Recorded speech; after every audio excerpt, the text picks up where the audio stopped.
남들은 3만 불의 프로퍼티 텍스를 낼 때 본인은 15,000불의 프로퍼티 텍스만 내고 살게 되는 것입니다.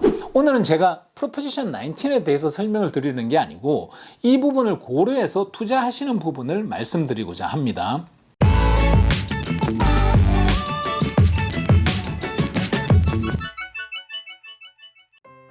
안녕하세요, 제이정입니다. 캘리포니아의 집값이 좀 세지 않습니까? 그러다 보니 프로퍼티 텍스의 금액도 타 지역에 비해서 훨씬 더 셉니다.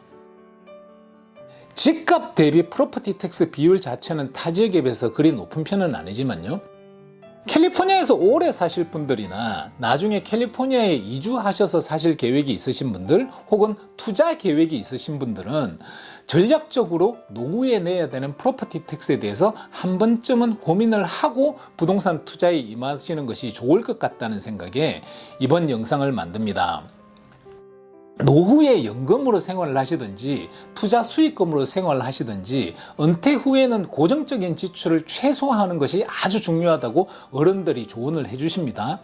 그중 특히 세금은 피할 수 있는 부분이 아니고요, 벌어서 혹은 어떤 수익 창출에 의해서 돈이 들어왔다가 나가는 세금이야 뭐 100불 벌어서 20불 세금 내고 80불 쓰면 되는 것이지만, 이 프로퍼티 텍스는 들어오는 건 없이 그냥 나가기만 하지 않습니까?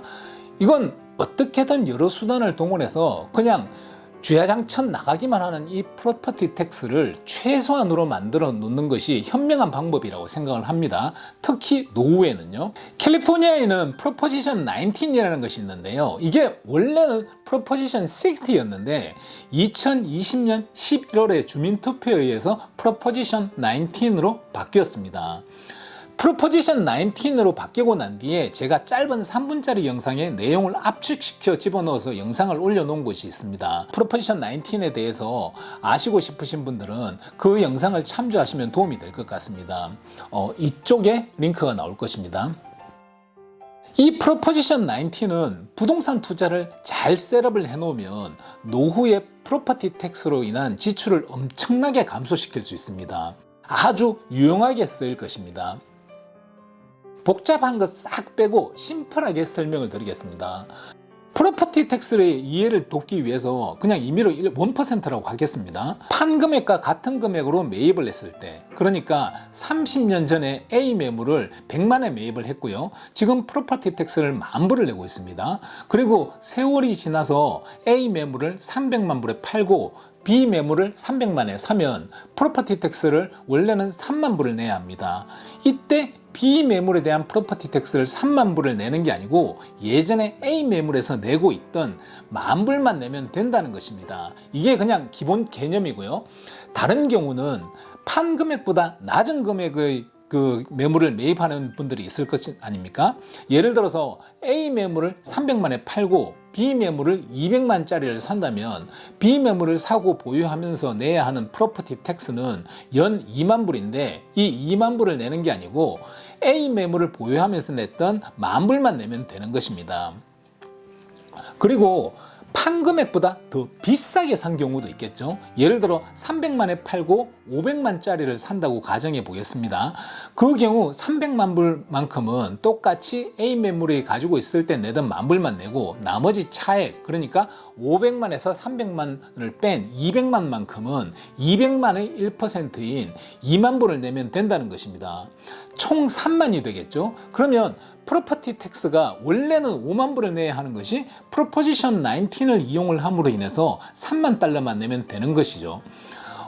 그리고 또 다른 케이스는 예전에 100만에 샀고 300만에 팔고 그리고 싼 거 50만짜리를 산다면 원래는 10,000불을 내었고 새로운 프로퍼티 텍스가 5,000달러만 내는 것이니 이 경우는 프로포지션 19을 쓸 필요가 없으니 포함되지 않을 것이고요. 숫자는 편의상 보기 쉽게 임의로 만든 것이라 정확하지는 않습니다. A 프로퍼티를 보유하면서 프로퍼티 텍스가 조금씩 올라가는 부분이 있을 것이고요. 그리고 또 팔면서 공제되는 금액의 한도 때문에 제가 지금 말씀드린 숫자를 그대로 대입을 하면 안 됩니다. 많이는 아니지만 약간 틀립니다. 그냥 이런 시스템이란 걸 알기 쉽게 설명해 드린 것입니다. 55세 이상 혹은 갑작스런 장애로 인해 집을 옮겨야 할 때, 천재지변으로 집을 옮길 때, 그럴 때 가능합니다. 예전에는 11개의 카운티에서만 되었었는데 이제는 캘리포니아 전체에 가능합니다. 2년 안에 끝내야 되고요. 멜로로즈는 포함이 안 됩니다. 오늘은 제가 프로포지션 19에 대해서 설명을 드리는 게 아니고 이 부분을 고려해서 투자하시는 부분을 말씀드리고자 합니다. 캘리포니아에서 처음에 부동산을 매입을 할 때 이 부분을 좀 고려할 필요가 있습니다. 특히 나중에 연금에 의존해서 생활하시는 분들의 경우는 이 부분을 심사숙고하실 필요가 있습니다. 들어오는 돈이 뻔한 경우면 나가는 돈이 아주 중요할 테니까요. 앞서 말씀드렸다시피 프로퍼티 텍스는 내가 얼마를 벌든지 상관없이 나가는 돈이니 더 신경을 써야 한다고 봅니다. 수입에 비례해서 나가는 세금이야 크게 신경 쓸 필요가 없습니다. 100불 벌고 10불 세금 내고 90불 쓰고 200불 벌고 20불 세금 내고 180불 쓰고 300불 벌고 60불 세금 내고 240불 쓰는 것이야. 세금을 좀 더 내더라도 돈이 들어오는 것에 비례해서 나가는 거고 어찌됐든 돈이 들어오는 거니까요. 딱히 신경 쓸 필요는 없는 일이라고 저는 생각을 합니다. 그와 달리 나가기만 하는 프로퍼티 텍스는 안 잠기는 수도꼭지 같은 거거든요. 그래서 집을 매입하실 때 혹은 팔고 더 큰 집으로 이사를 가실 때 이 부분을 고려하시는 것이 좋다고 생각을 합니다. 연세가 많은 분들께 가장 인기 있는 것은 단층에 방 3개에 마당이 있고 1500스퀘어핏 내외 정도 됩니다. 문제 생기고 고치고 하고 이런 게 귀찮으니까 되도록이면 새로운 새 프로퍼티가 더 큰 호응을 받습니다. 그럼 그 가격대가 형성이 되어 있을 것 아닙니까? 예를 들어서 그 매물이 지금 시가로 150만 불 정도를 한다고 가정을 하면 150만 불 정도의 프로퍼티를 하나 매입해서 그것을 계속 가지고 가는 것이 좋습니다. 시간이 흐른 뒤에 노년층이 선호하는 매물이 300만이 되어 있으면 내 매물도 300만 정도로 되어 있겠죠. 그러면 나중에 프로포지션 19을 이용해서 팔고 사면 되니까요. 지금은 아직 젊어서 연세 많으신 분들이 선호하는 매물이 본인에게 맞지 않을 수도 있지만 본인도 나이가 들 것이고 그때가 되면 노년층이 선호하는 매물을 선호하게 될 테니까요.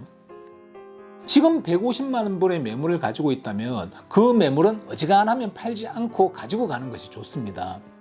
가능하면 이 매물은 미래를 위해서 두고 원하는 것 하나 더 사는 게 바람직하겠죠. 그리고 캘리포니아 쪽으로 이주하시는 분들은 150만 불짜리 정도를 먼저 구입하는 것이 좋습니다. 그 후 돈을 좀 모아가지고 더 큰 집으로 가는 것이 좋을 것이고요. 금전적으로 여유가 있으신 분들은 150만 불짜리를 하나 사놓고 렌트 넣고 원하시는 500만짜리를 사시는 것이 좋습니다. 이렇게 만들어 놓으면 보유하고 있는 150만짜리가 300만이 되었을 때 그 집에 들어가서 2년을 살고 난 뒤에 300만에 팔고 노후에 본인에게 맞는 집 300만짜리를 사면서 이사를 가면 남들은 3만 불의 프로퍼티 텍스를 낼 때 본인은 15,000불의 프로퍼티 텍스만 내고 살게 되는 것입니다. 노후에 그만큼 여유로워진다는 거죠.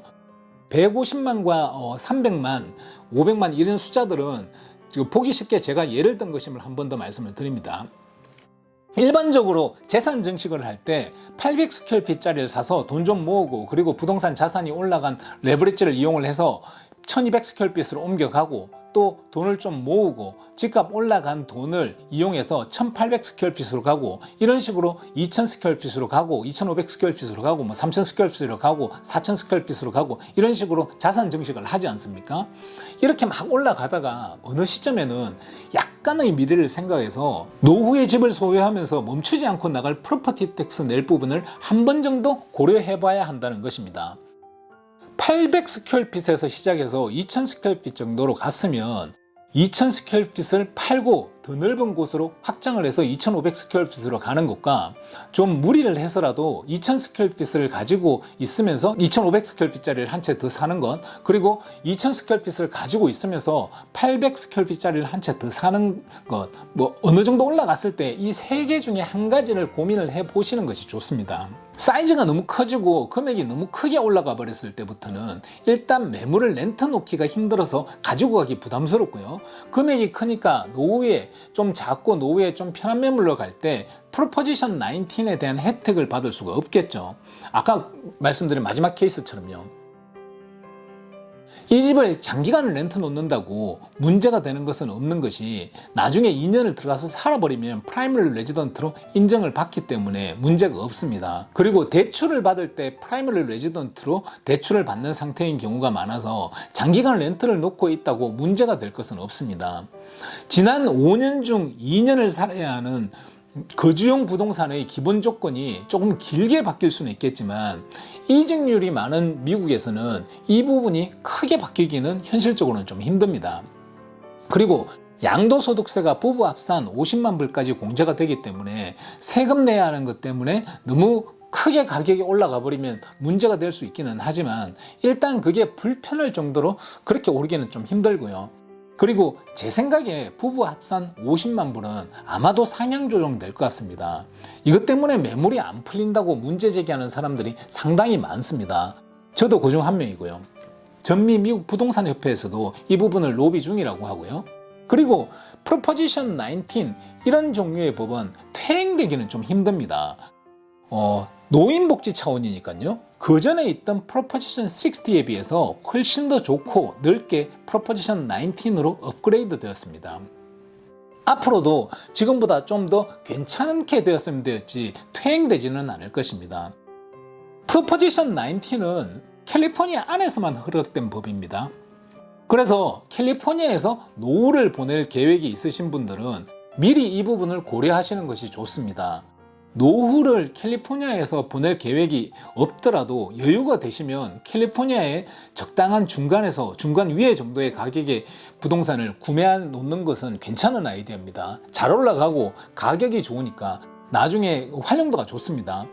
캘리에서 30년간 살아서 모은 돈 없이 집만 페이오프 하신 분들의 경우 어지간한 다른 주로 가면 그 돈으로 집 3채에서 5채는 살 수 있거든요. 저는 여기저기 다녀봐도 캘리포니아 남가주만한 데는 없는 것 같습니다. 그래서 저에게는 프로포지션 19이 아주 유용한 법이라고 생각을 합니다. 그리고 다른 분들도 저 같으실 것 같아서 영상을 한번 만들어 봤습니다.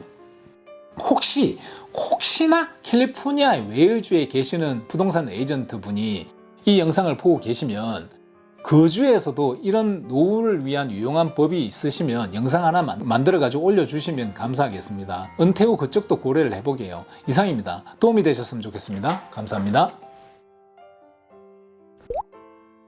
따봉!